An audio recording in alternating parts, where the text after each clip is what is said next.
This weekend has been all about money, and you know money is serious business. We focus on managing your personal finances. We had a whole lot yesterday, a whole lot was said. Tips from prioritizing your spending, budgeting, saving, investing. Well, today let me add one more. Setting your financial goals.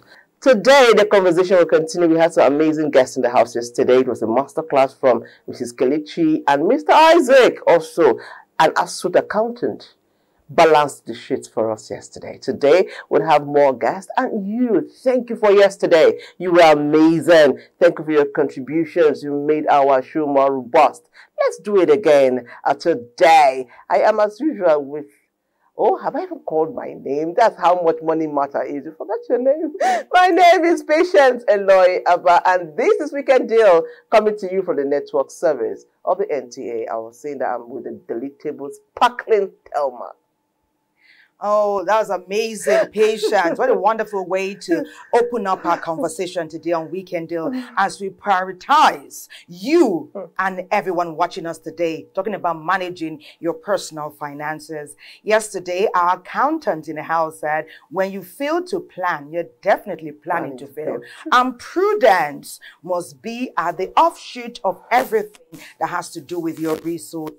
Finances don't always mean tangible money. Finances just mean your lifeline, your resources, how they are kept, how you align them. And that's where budgeting often comes in. You may not like to hear that word, but irrespective of your status, your gender, your creed, budgeting must come up in your financial management. Okay, our hands are not busy. We put them together. Dip. It's time to say hello to you. What do you have for us today? It's time for Yoga Nigeria. Watch and learn.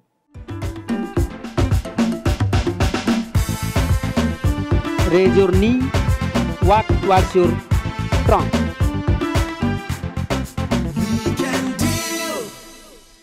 Namaste. Hello to everyone. I am Dipti Ranjan Mohanty, a trained yoga teacher from High Commission of India, Abuja, CGTNAC. Now we will perform Sasanka Asana. Sasanka means rabbit. So Sasanka Asana means rabbit posture.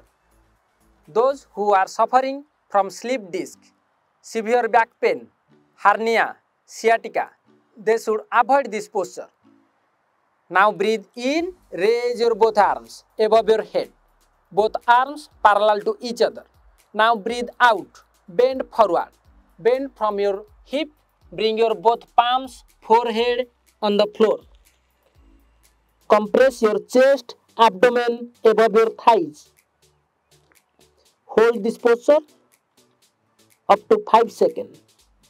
Now breathe in, raise your both arms, head, trunk up. Breathe out, bend forward. Bend from your hip. Bring your both hands, forehead, touch to the floor. Breathe in, raise your both arms, head, trunk, come up. Now we'll do the variation. The variation, separate your both knees. Both hands, both palms on the floor.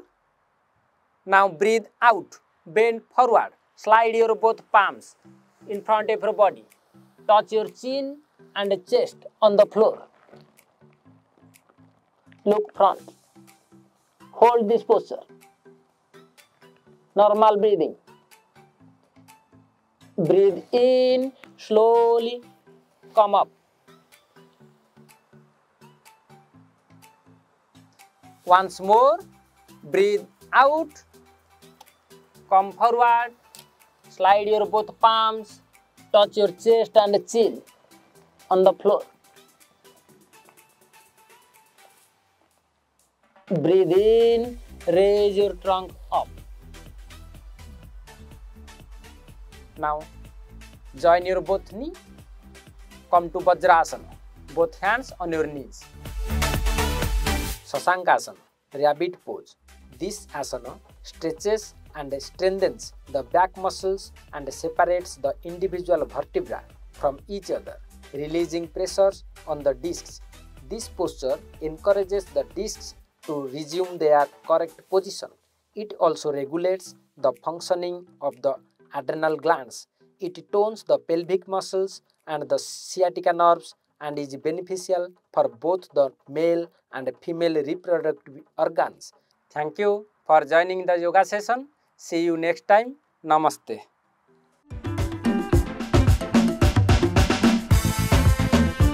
Raise your knee, walk towards your trunk.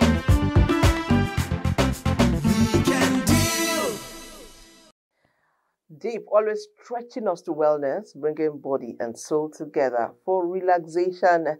It is time for our first break. When we come back, the conversation proper will begin. Don't go away.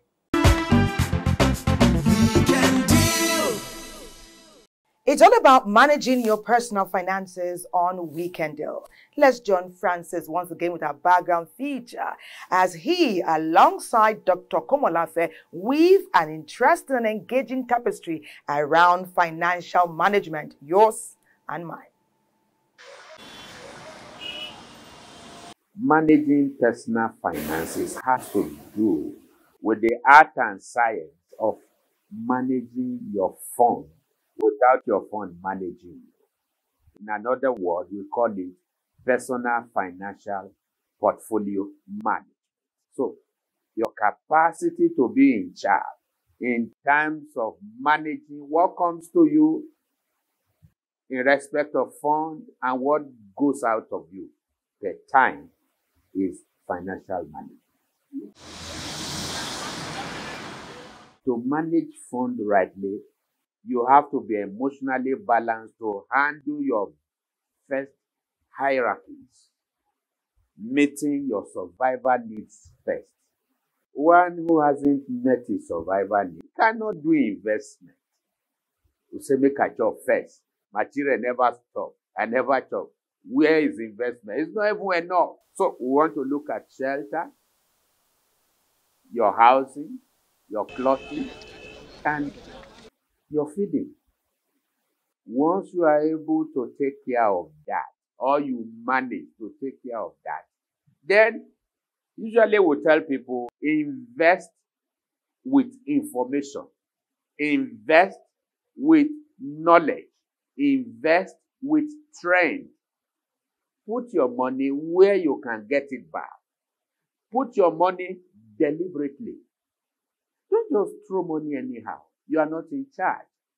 Actually, financial management is not about how much, but your capacity to be in charge of what comes to you and what goes out of you per time. The mindset that stabilizes your emotion.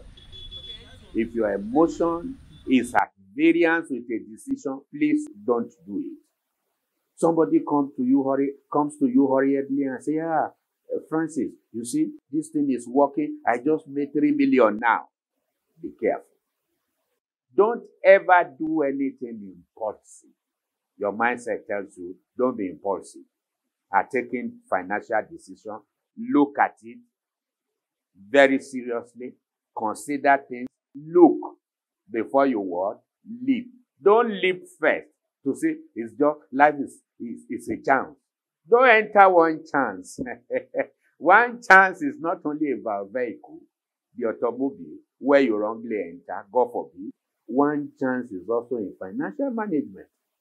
Form your mindset objectively, creatively, educationally, and that's where we come with a blend, eduvention. Educate yourself about financial management and then venture out into things that will yield positively to you, that will give that mind that rest after investing. Not that you have invested 3 million that you borrowed from somewhere and you forfeit sleep. Start planning, and that includes financial management. That includes your energy management. That includes your potential management. Let what is coming to you after retirement in the form of pension just be an addendum. One can be medically sound but behaviorally sick financially.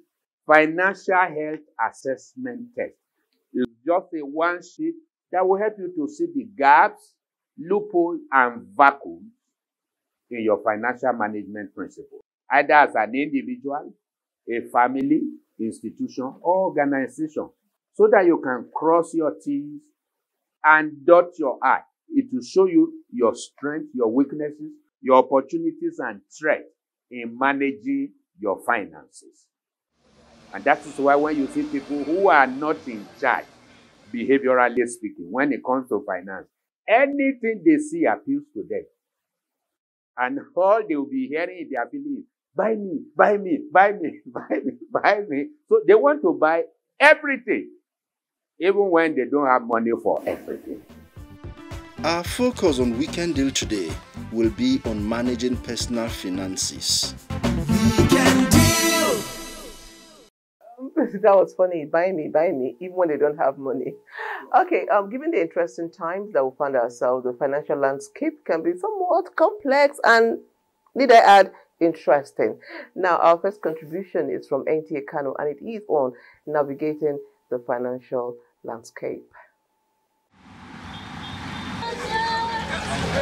Every day, people struggle to earn income, either by selling goods or rendering services. In any case, the purpose is primarily to meet ordinary day-to-day domestic demands. However, the current economic condition in Nigeria is so hard that people struggle even more to increase their income in order to meet the daily increase in demands. Demands that have made them so much inclined to spending than saving. For any individual or community or nation to develop, they must go into savings. It may be very difficult, particularly at times like this in Nigeria. But then you have to think about your future. Your future. If you really think about your future and reasonably consider the future, you will understand that you must force yourself, whether it's an individual or community or nation, to go into savings. These days, salaries cannot feed us. Let's be sincere. Because when you talk of the high expensive of the life of today, salary will not take us anywhere. We need to have a side hustle, no matter how little it is, even if it's going to cover just our transport to our working place, it's still something else. If it's covering your transport for your children to school, it's still a little thing. So we should have the habit of saving. It helps. Banks are literally known for saving money and for granting loans to customers for execution of project and investment. They are in a way seen as agents that instill financial discipline into individuals and corporate bodies. You have 10% of what you need, and the banks can give you a loan of probably even 90% of that. They want to see you making the effort of savings, and then they can help you by augmenting it. However, one simple organization is today striving to match the performance of the conventional banks in a different and convenient fashion: the Adashi Cooperative.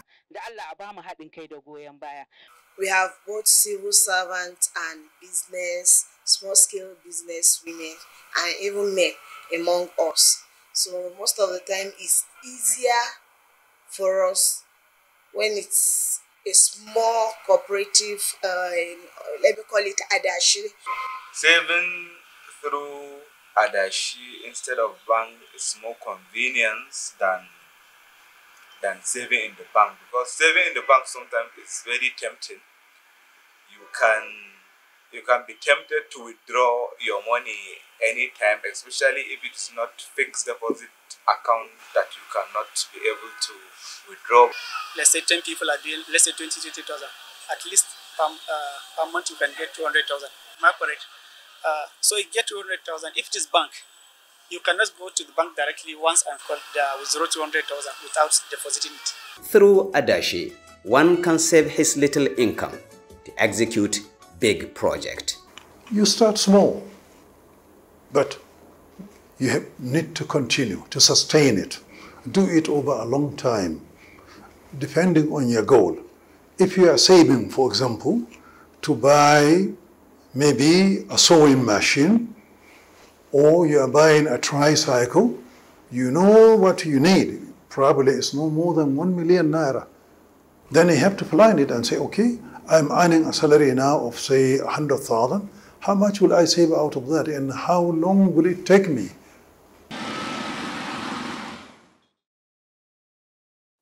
The times are more financially daunting as we speak than ever before. So there's reason to pool resources and work together. But you must be very sure that the people you are working in tandem with are trustworthy. There are cases where the person holding the contribution, the ususu, the adashi, will just take a leap.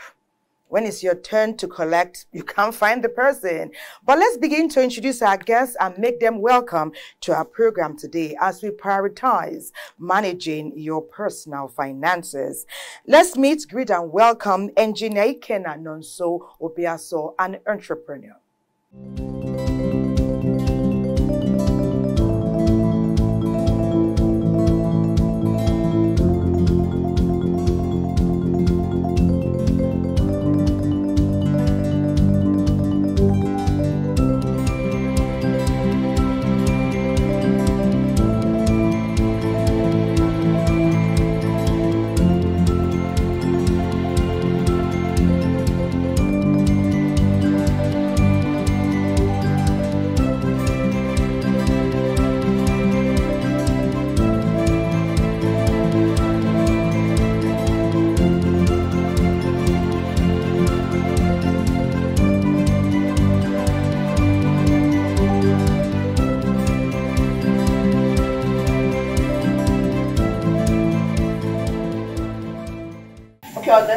Is a woman. She's a serial entrepreneur. She is Mrs. Golda Obi. Let's see her virtually. Don't we just love the serial entrepreneur? Yes. We women are always looking for leadership among our kind. Yes. Mrs. Golda will be welcome to Weekend Deal. Thank you. Doubt we'll be learning a lot from you today on the show. Thank you. Okay, it's time to meet our third guest. He is Engineer Michael Friday, also an entrepreneur.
Okay, welcome, Engineer Friday, to Weekend Deal. Thank you.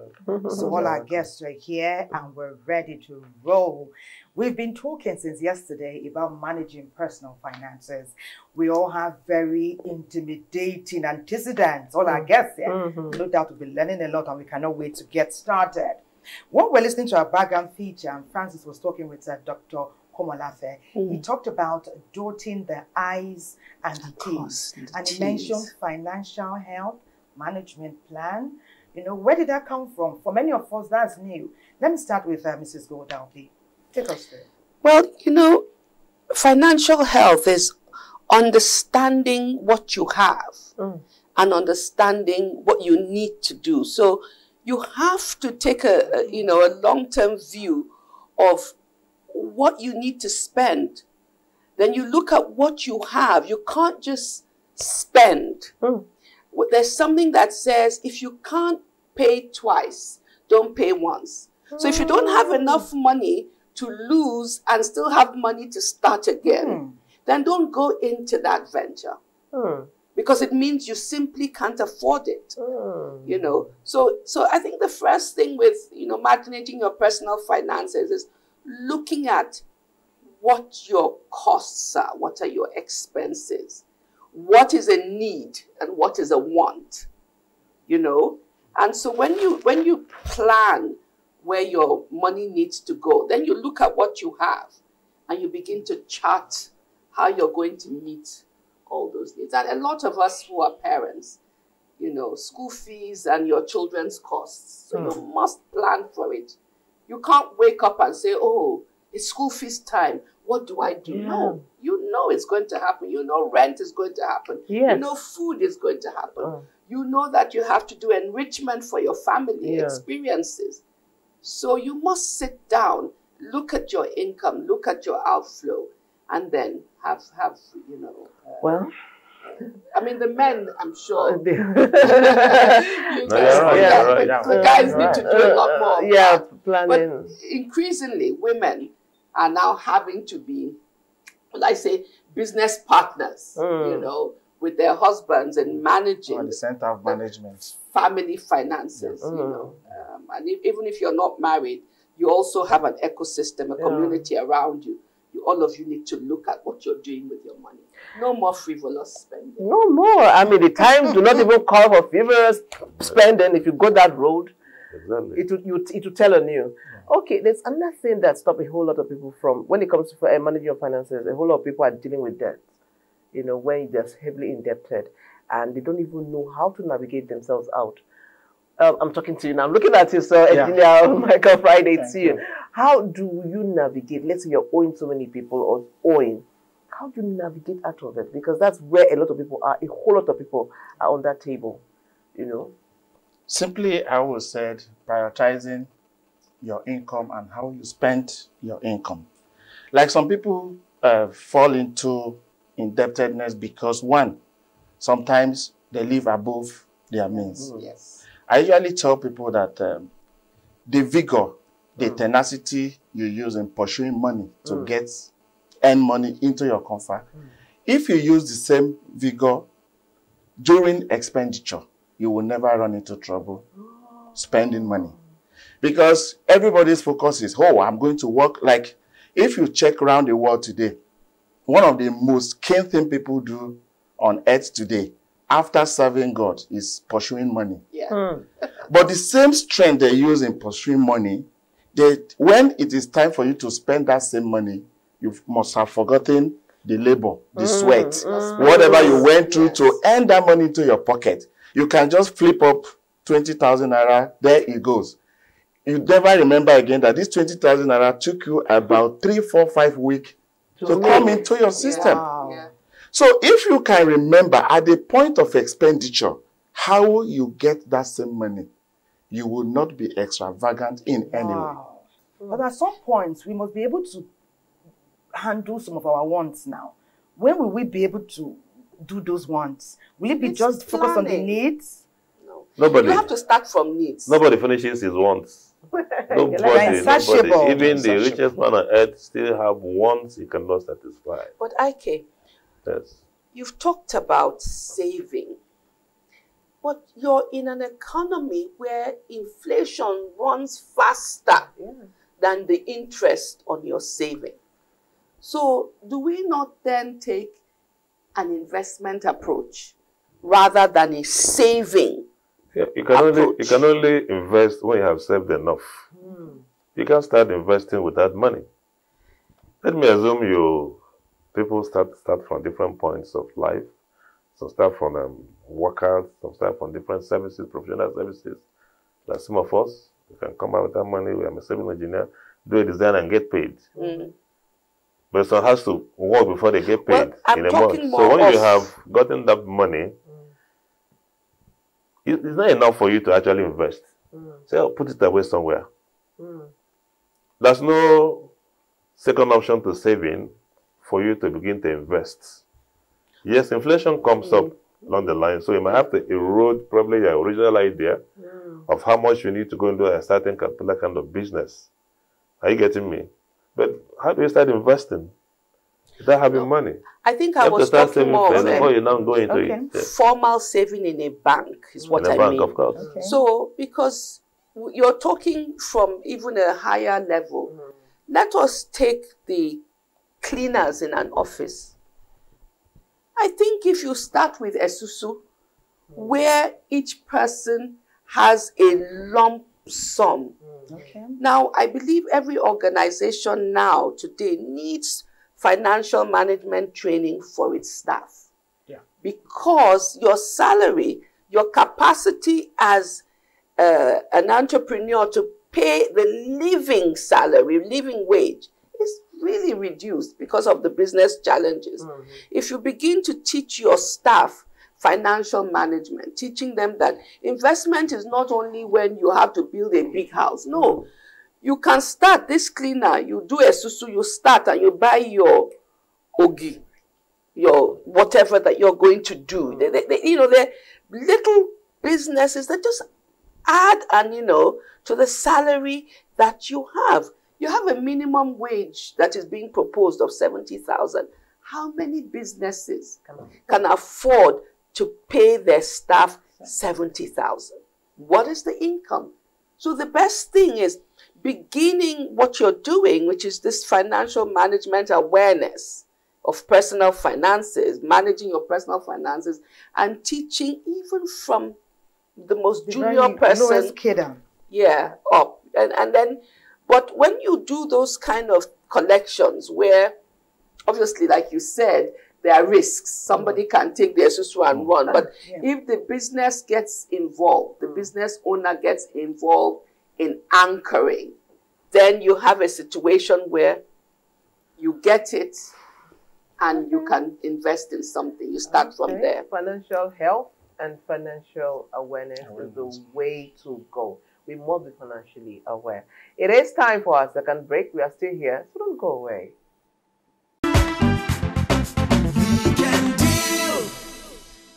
It is Weekend Deal, and managing your personal finances is our priority on the show today.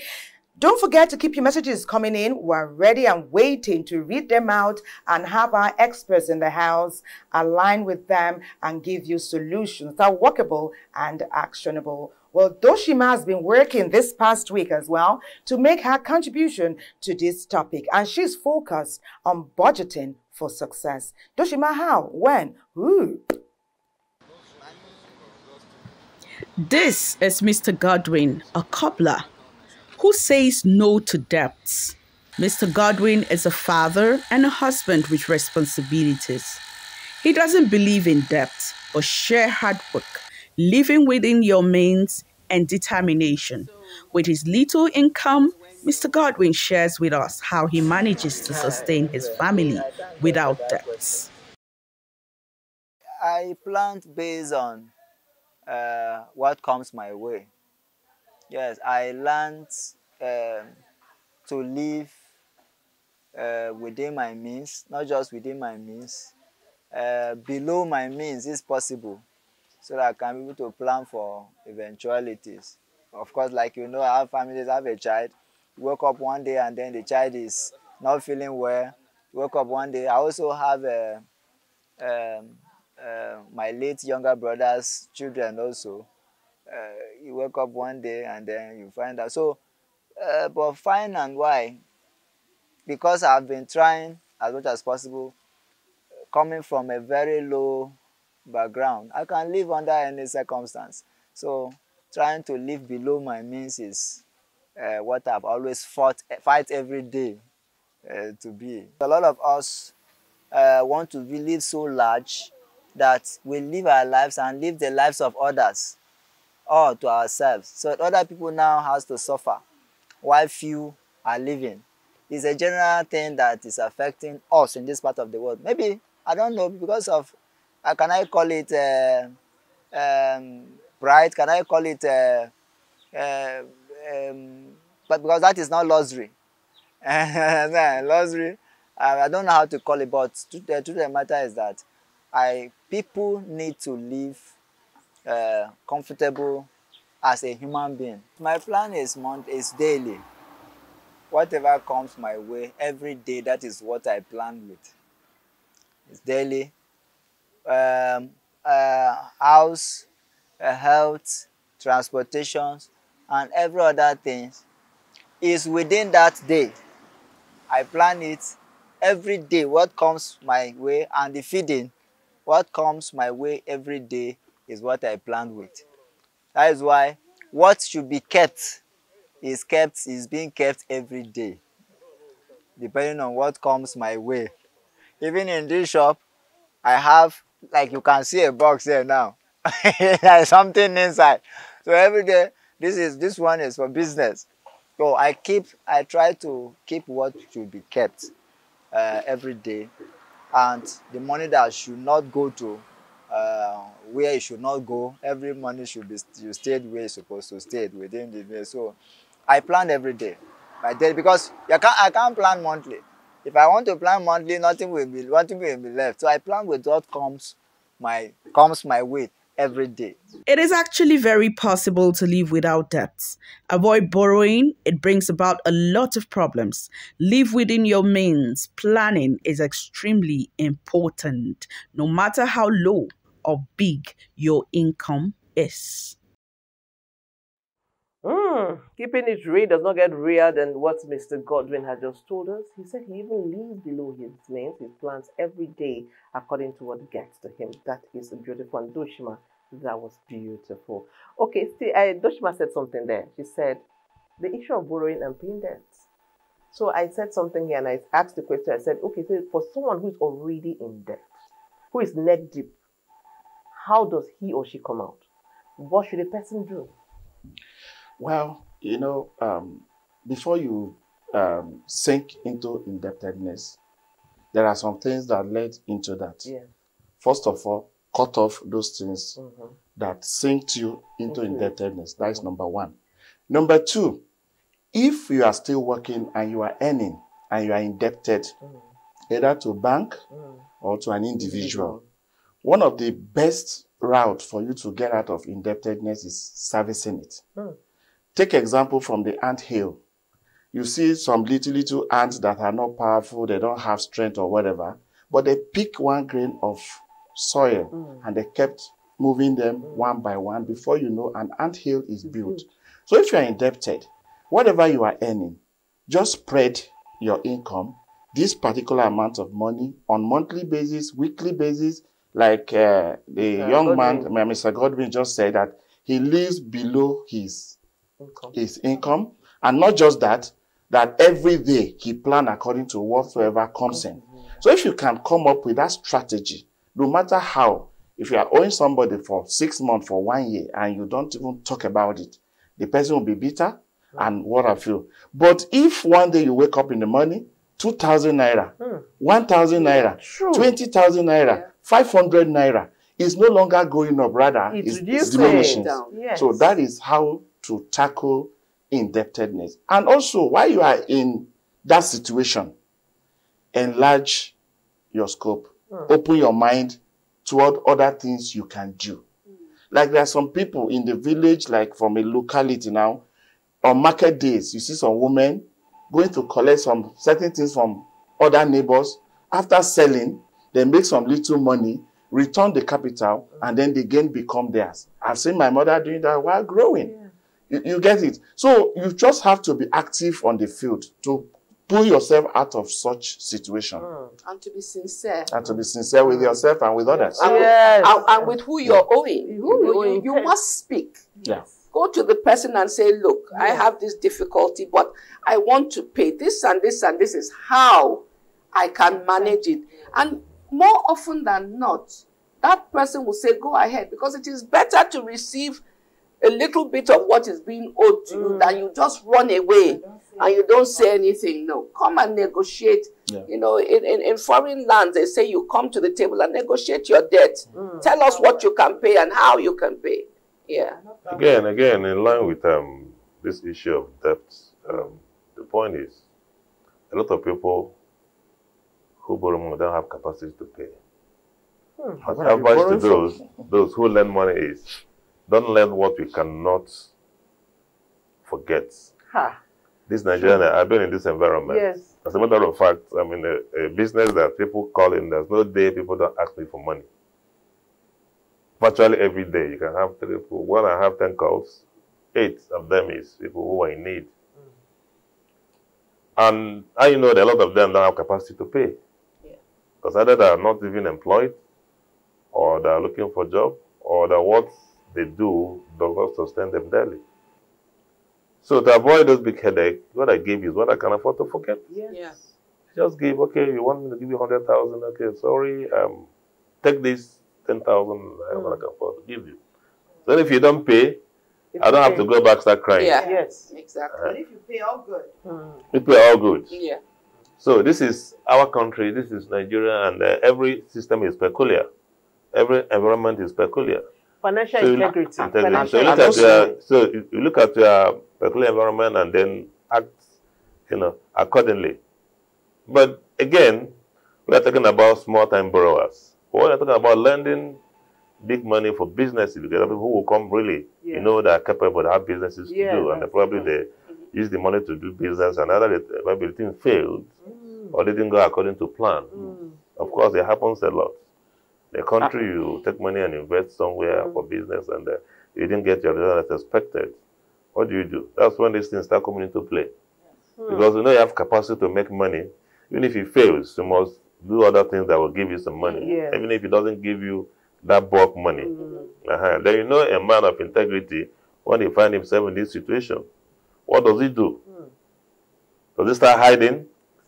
Or do you go to the person and say, please, this is my situation.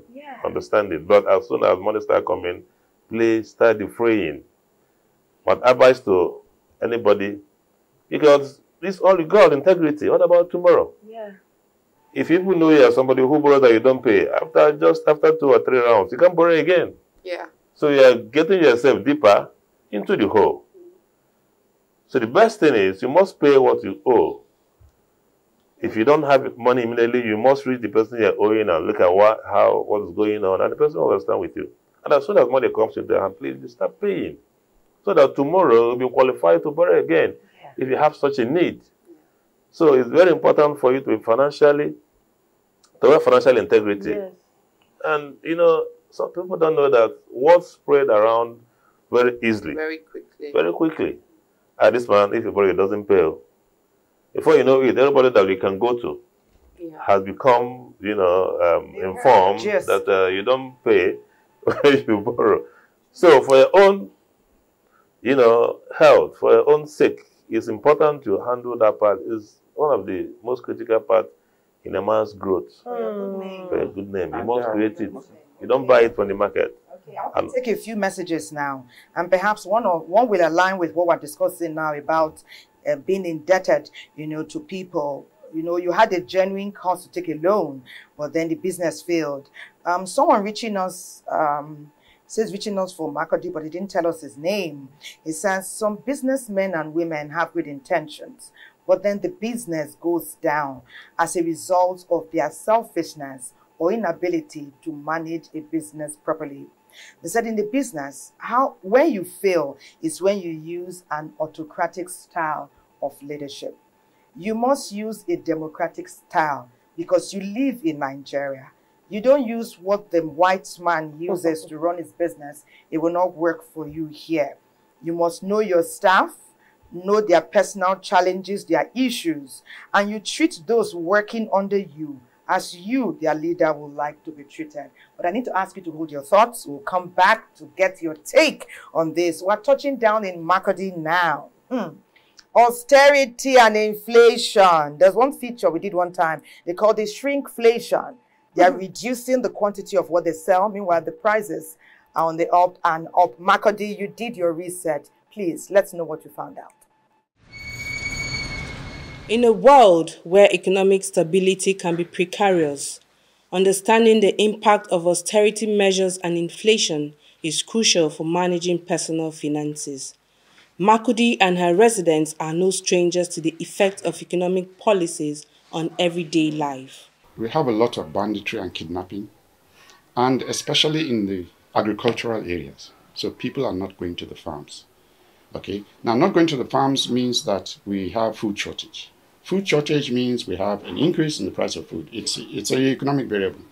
If there's a shortage of something, the price goes up. It's nothing to do with the dollar. The dollar is a different thing altogether. But everything put together causes problems. The dollar has dropped, but fuel has not dropped. You understand? And fuel has not dropped, diesel has not dropped. Austerity measures are often implemented by government to address issues of inflation, which refers to a rise in prices of goods and services, which over time erodes the purchasing power of consumers. Everything is on the high rise right now. We don't even know how to go about it again. But what do? Suffering and smiling. We don't know what we can do again. So that is why we are waiting for God answer our prayer. For the generality of the people, it tends to be in percentages. So you look at your salary and you say what percentage is for food, what percentage is for fuel, what percentage is for electricity. Now, if your salary cannot cover all these indices, you start to have a problem. Most of us, especially workers, we were depending on one source of income. We were solely depending on our salaries, and it was terrible. As a farmer, living in a state like Benue, the food basket state of Israel, what stop you from looking for a piece of land so that you'll be able to do some kind of cropping? You have 1 hectare of rice, 1 hectare of yam, soybean. All these are very serious key crops, even in the international market. As prices continue to rise and budgets become tighter, individuals must adapt to these economic challenges. One of such strategies is to create a resilient budget that prioritizes essentials and minimizes spending and can withstand changing economic conditions. We have to change economic model, just like China. China was like us 30 years ago. They discovered that cash and carry will no longer be able to sustain development at the scale that a nation needs. So they went into essentially Keynesian economics with a Chinese twist. And it's working for them. However, financial literacy isn't only about managing personal finances. It's also about passing on knowledge and skills to future generations by educating children and young adults about additional skills, budgeting, savings, and investments. We are not concentrating on technical knowledge. And technical knowledge, in my experience, is more valuable in terms of making money out of something than having a degree in political science. As we navigate through the complexities of austerity and inflation, one thing remains clear. With the right knowledge and strategies, individuals can weather any economic storm and build a brighter financial future for themselves and their families. So, I mean, we just watched that. The Chinese did it, and I think we can do it. What can we do? You said they had a Chinese twist to it. Yeah? There was a Chinese twist. Where is the Nigerian twist? How do we get it right financially so that our economy, everything will work well for us as Nigerians? Instead of just, you know? Yeah, well, can I say where do we start from when it comes to I'm looking at the country as a whole, or the twist. I think we start from education part. First and foremost, an educated country is a knowledgeable country. And everything you see about development, about stability, is all about knowledge. How much do we know? When we have a lot of people who are out of school, who are not trained, all they know is that some people, some part of the country, from the when they were born to the next 10 years, they know nothing. Nobody taught them anything. How would they cope? So I think if we want to look at financial independence for a country, I think we start from education. Knowledge-based. What Chinese did was they educated their people from the beginning. And when you have your people educated, it's easier to deal with every issue. You see innovation. Education brings innovation. Education brings everything. Brings development. People start thinking outside the box. People start bringing ideas on how to survive, no matter how hard the environment is. If you go to Japan, Japan has no mineral. One of the wealthiest countries on earth. They have human resources. They fished from the depth of the human knowledge and developed their place. And where were they able to do that? Education. So for you to have a Nigerian twist, that is where we have to start. Okay. Mrs. Golda, maybe you add something to that. Yes, Sorry to cut you, because we're facing austerity and inflation as we speak. And then shrinkflation, another novelty. The commodities are getting smaller, fist size, but the prices have quadrupled. Amidst all of this, you know, while the education sector is being built, what ought Nigerians to do? Engineer mentioned earlier, some people who come to you for help have no means of paying back. They will use the word loan, but you have to think far and wide. Some have no intention, or some have no ability to pay back. How do we manage that? We ourselves are earning just enough to make do for ourselves and our families. Where do we go from here? So, you know, you're dealing with inflation and you're dealing with shrinkflation. So you buy a packet of spaghetti, as I noticed. At home and the sticks of spaghetti is no longer what it used to be. You can count it from there. So it's smaller and the price is getting higher. But that's the reality. So what it means is you cannot cope with just one source of income. No matter the level where you are coming from. You know, it's either you increase your earning or you decrease your spending. Now, what are the ways to decrease your spending? Have a small homestead farm. I'm a very big advocate of that. Because, you know, when you say there's hunger in the land, in the villages, they're eating and feeding fat because everybody has a little farm.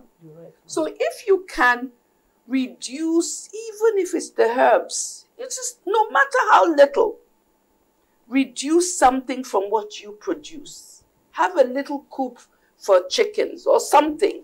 Something that you can eat and exchange with somebody else for something else. We have come to the time for barter, trade by barter. Exactly. You know? I like that. So, you know, I always say the Garden of Eden was not watered with one stream. You have to have several streams of income. You have to also ask yourself, what are your skills? Do you even have skills? Now there's so many online skill acquisition, free this, free that. Get yourself skilled, and not just skilled to be a pastor, no.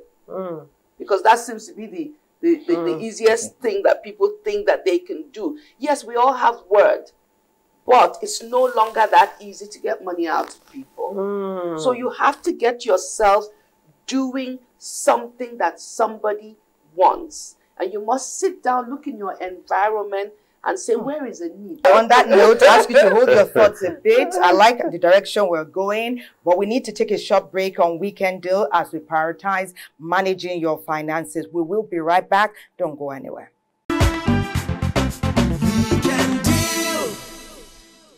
So we're talking about carrying children along and keeping it real with children, putting in measures to say that things are not the way they used to be. Don't be wasteful at home.